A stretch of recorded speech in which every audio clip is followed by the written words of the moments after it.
조갑제 TV 시청자 여러분 안녕하십니까. 2019년 1월 3일입니다. 청와대의 KTNG 사장 인사 개입과 적자 국채 발행 외압 등을 폭로한 신재민 전 기획재정부 사무관 32살입니다. 이 극단적 선택을 암시하는 글을 남기고 주거지에서 사라졌습니다. 오늘 새벽에. 그런데 11시 19분에 1시간도 안 됐습니다. 11시 19분에 이 자살을 암시하는 글을 고려대학교 커뮤니티 고파스에 올렸는데 읽어보면 이게 유서처럼 들립니다. 유서. 근데 지금 경찰이 찾고 있는데 지금 어디에 있는지 지금 생사는 확인되지 않고 있습니다. 이 고파스에 아주 긴 글을 올렸습니다. 이 신재민 전 사무관의 아이디로 올라온 글인데 이 글은 일단 소개해 드릴 필요가 있다는 생각이 듭니다. 이 신재민 씨가 여기 이 긴 유서 쓴 글입니다. 유서라고 단정할 수 없고 읽어보면 유서식으로 쓴 글에는 왜 그런 결정을 하게 되었는지에 대한 심리적 갈등이 쭉 묘사가 되어 있습니다. 여기는 좀 사적인 이야기도 있고 그런 거는 생략하고 주로 최근에 이 폭로와 관련된 부분만을 추려서 설명을 소개를 해드리겠습니다. 이걸 말하지 않으면 다른 것을 못할 거라는 부채의식. 퇴사하고 6개월 동안 정말 폐인처럼 살았어요. 맨날 술만 마시고 생각하고 또 생각하다가 정말 말하지 않고는 못 견딜 것 같아서 말한 거예요. 이러면 안 되는 것 아닌가요? 다들 아무 일도 아니라 하는데 GDP 대비 채무 비율 향상을 위해 적자 국채 추가 발행하는 게 문제가 아니라고요. 아무리 그게 미수라 하더라도 정책 최고 결정자 입에서 그런 이야기가 나오고 그 후 청와대에서도 추가 발행하라 했는데요. 증거도 차관보님 카톡까지 보여드렸는데도요. 요게 하고 싶은 말이 핵심입니다. GDP 대비 채무 비율을 낮춰야 될 텐데 그걸 일부러 올려가지고 박근혜 정부 시절의 국가 채무 비율을 일단 올려놓고 다음 문재인 정권의 채무 비율을 유리하게 조작하기 위해서 세수가 지금 남아 도는데도 적자국채는 세금이 부족한 것을 메우는 국채입니다. 발행할 필요가 없는 4조, 그것도 4조 규모의 적자국채를 발행하라는 청와대의 지시가 있었다는 게 이번의 폭로고 그 일을 자기가 담당했다는 겁니다. 그런데도 이게 별것 아니다. 그런데 결국 적자국채는 발행되지 않았으니까 그게 무슨 문제냐 하는 데 대해서 이런 이야기를 하고 있는 겁니다. 신재민 씨가. GDP 대비 채무 비율 향상을 위해 적자국채 추가 발행하는 게 문제가 아니라고요? 그럼 뭐가 문제냐 이거죠.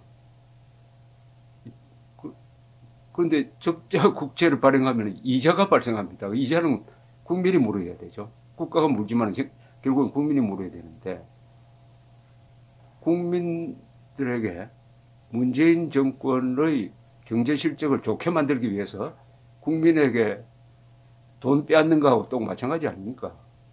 그 이야기를 폭로를 했는데 이게 별거 아니다라고 할 수 있느냐 하는 이야기를 이 글에서 하고 있습니다. 부총리가 대통령 보고를 원하는 대로 못 들어가고 있는 게 문제가 아니라고요? 원칙상 행정부 서열 3입니다. 이 신재민 씨의 이 발표에서 핵심이 되는 것은 청와대가 압력을 넣었다는 것인데, 청와대 비서관이 비서관이 또는 청와대 비서실이 부총리에게 이래라 저래라 할 수 있느냐는 거죠. 청와대 비서실의 법적 권한은 그럴 권한은 없습니다. 청와대 비서실은 대통령을 보좌하는 사람이지 대통령을 대행하는 사람이 아닙니다. 꼭 부총리에게 지시를 할 것 같으면 대통령이 직접 해야 됩니다. 비서실장을 통해서도 안 됩니다. 대통령이 직접 해야 됩니다. 비서실 직원이 대통령에게 건의해가 대통령이 부총리에게 직접 지시해야지, 거기 있는 뭐 비서관이라든지 실장이라든지 이런 사람이 지시하는 것은 대통령의 권위를 악용하는 겁니다. 그건 완전한 몰골입니다. 완전한 직권남용입니다. 직권남용입니다. 지금 박근혜 정부에 대한 법을 그대로 적용하면 이거 다 형사처벌 받습니다. 바로 이 점을 지적하고 있어요. 이번에 드러난 문제가 바로 이 문재인 정권의 청와대 비서실은 대통령의 권한을 대행하느냐 보좌하느냐입니다. 대행하라는 법이 없어요. 보좌하라는 법은 있습니다. 이게 핵심 쟁점입니다. 이자 발생 문제, 그 이자는 오직 GDP 대비 채무 비율을 높이는 목적에 따라 추가로 발생되는 거예요. 국채 발행을 통한 회계 연도를 넘은 재정 여력 확보는 법상 불가능해요. 그리고 그 시기에는 금리 인상기라 모두가 바이백 혹은 적자 국채 발행 축소 기대하고 있어서요. 발행하면 시장 기대에 역행하는 거였어요, 교수님. 즉 이때 만약 적자 국채를 추가로 발행했으면 시장을 교란시켰을 것이라는 겁니다.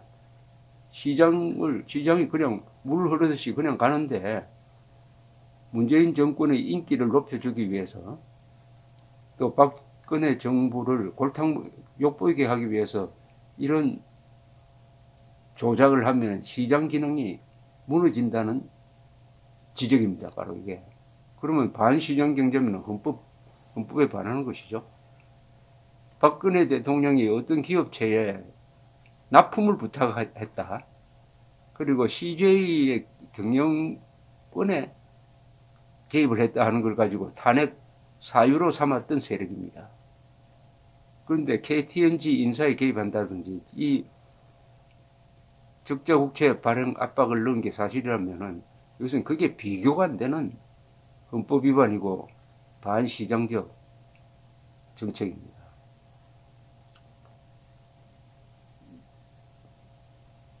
이 남긴 글이 이게 유서가 안 됐으면 좋겠어요. 유서가 안 되고 이분이 지금 잠적한 신재민 씨가 마음을 고쳐 먹었으면 참 좋겠습니다. 그러나 일단 목숨을 걸고 폭로하고 목숨을 걸고 이 글을 썼다는 느낌이 듭니다. 계속해서 소개를 해드리겠습니다. 민간 기업 CEO 인사 개입하는 게 정당한 주주권 행사라고요? 그러면 왜 당시 우리 부는 숨기면서 했을까요? 왜 대외적으로는 민간 기업 경영권에 개입하지 않는다고 했나요?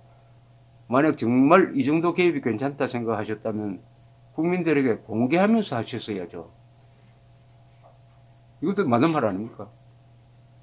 떳떳하다는 겁니다. KTNG는 민간 기업인데 거기에 사장 연임을 못하게 하겠다는 게 자랑스럽다면 그때 공개적으로 했어야지. 왜 숨어서 했느냐? 신재민 씨의 지적입니다. 만약 그래도 이번 정부라면 최소한 내부 고발로 제 목소리 들어주시려 해야 하는 것 아닌가요? 전 이렇게 말하면 그래도 진지하게 들어주고 재발 방지 이야기 해주실 줄 알았어요. 이런 기대를 했는데 기재부가 고발하겠다고 나왔습니다. 고발장 내겠다고. 문재인 정부는 공익 고발자를 보호해 주겠다라고 했는데 한번 해보니까 고발장이 들어오더라 이겁니다. 이게 이분의 극단적 선택에 요인이 되었을지 모르겠습니다. 이 글에 의하면은.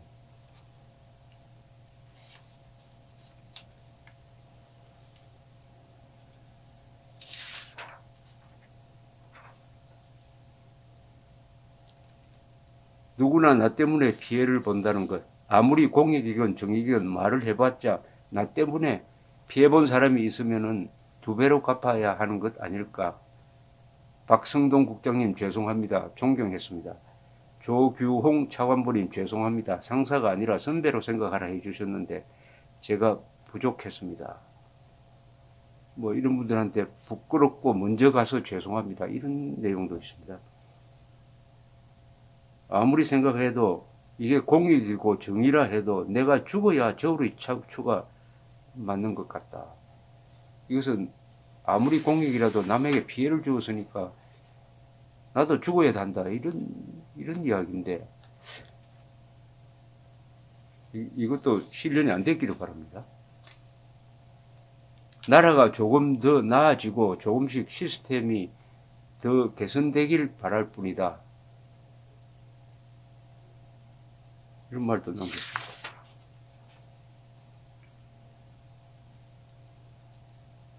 그 대부분이 자신의 폭로에 대해서 이 정권 측에서 해명하는 데 대한 반박입니다. 적자성 국채는 내가 겪은 일이 맞다. 내가 본 일이 아니라 내가 겪은 일이다. 내가 그 일에 실무 담당자였다는 겁니다.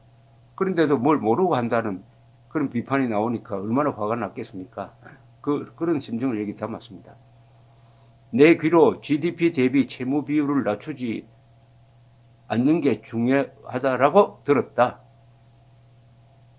즉 박근혜 정부를 골탕 먹이고 문재인 정권을 더럽히기 위해서 박근혜 정부 때의 GDP 대비 채무 비율을 낮추면 안 되니까 낮추지 말라고 하는 이야기를 들었다 이겁니다. 테이프 다 있었지만 폰을 버렸다. 한강에서 폰을 버리고 뛰어들려 했을 때 너무 추워 못 뛰어들었는데 이렇게 글을 올리는 건 내 진정성이 의심받는 게 싫어서 막상 죽으려 하니까 눈물이 나서 강요나 위압으로 죽는 거 절대 아니다. 나는 일배도 아니고 자한당도 좋아하지 않는다. 정치하고 싶지 않다. 그냥 나라가 좀 더 좋아지길 바랐을 뿐이었는데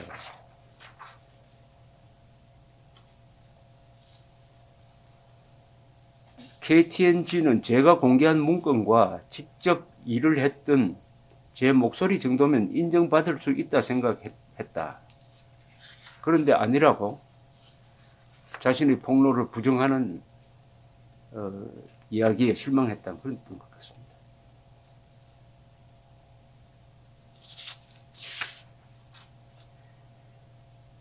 그래도 제가 죽어서 조금 더 좋은 나라가 되었으면 좋겠어요.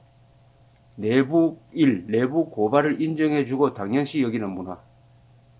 이 비상식적인 정책 결정을 하지 않고 정책 결정 과정을 국민들에게 최대한 공개하는 문화. 이분은 끝까지 그래서 이 점을 계속 강조합니다. 내부 고발을 인정해 줘야 한다.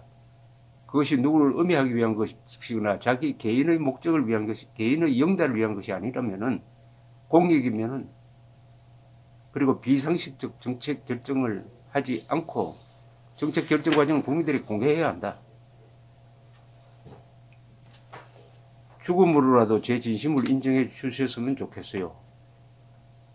제가 폭로한 건 일을 하면서 느꼈던 부채의식, 여기 부채의식이란 말이 나오는데 이런 불의를 보고 가만히 있다는 것은 양심상 견딜 수 없다 그런 뜻입니다. 생각하고 또 생각하다가 정말 말하지 않고는 못 견딜 것 같아서 말한 거예요.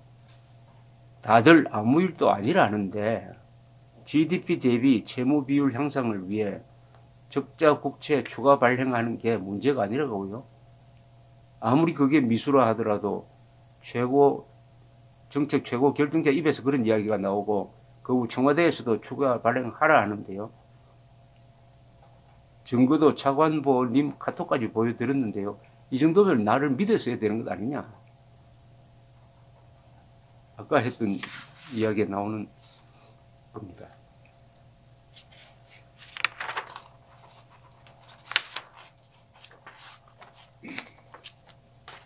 지금 이분이 생사를 확인하고 있으니까 곧 밝혀지겠지만은 어쨌든 몸을 던져서 고민하다가 던진 폭로에 대해서 이 정권이 대응하는 걸 보고 더 극단적 행동을 하기로 결심했다 하는 그런 취지입니다. 이재수 전 기무사령관이 한 몇 주 전에 영장이 기각됐을 된 며칠 후에 목숨을 끊었을 때도 첫 문장은 최선의 헌신을 했는데 5년이 지나서 세월호 유족 사찰했다고 하는 게 너무 억울하다라는 게 첫 문장이었습니다. 그것은 바로 문재인 대통령을 겨냥한 문장이었습니다. 세월호 유족에 대한 정보 파악을 사찰이라고 단정해가지고 엄정 수사를 지시한 사람이 문재인이었습니다. 문재인 대통령이었습니다. 그건 사찰이 아니었어요. 대통령이 수사도 하기 전에 판사처럼 선고를 다 해버리니까 그 아래 수사관들이 무리하게 수사를 하다가 결국 한 훌륭한 군인이 목숨을 끊었습니다. 신재민 씨는 다른 모습으로 우리 앞에 나타나기를 바랍니다. 이 나라가 억울한 사람, 억울한 공직자를 만들면 안 되죠. 그리고 정의로운 폭로를 하는 사람을 영웅으로 만들어야 됩니다. 그 사람을 배신자로 만들면은 한국에는 애국자가 시가 없어질 겁니다. 감사합니다.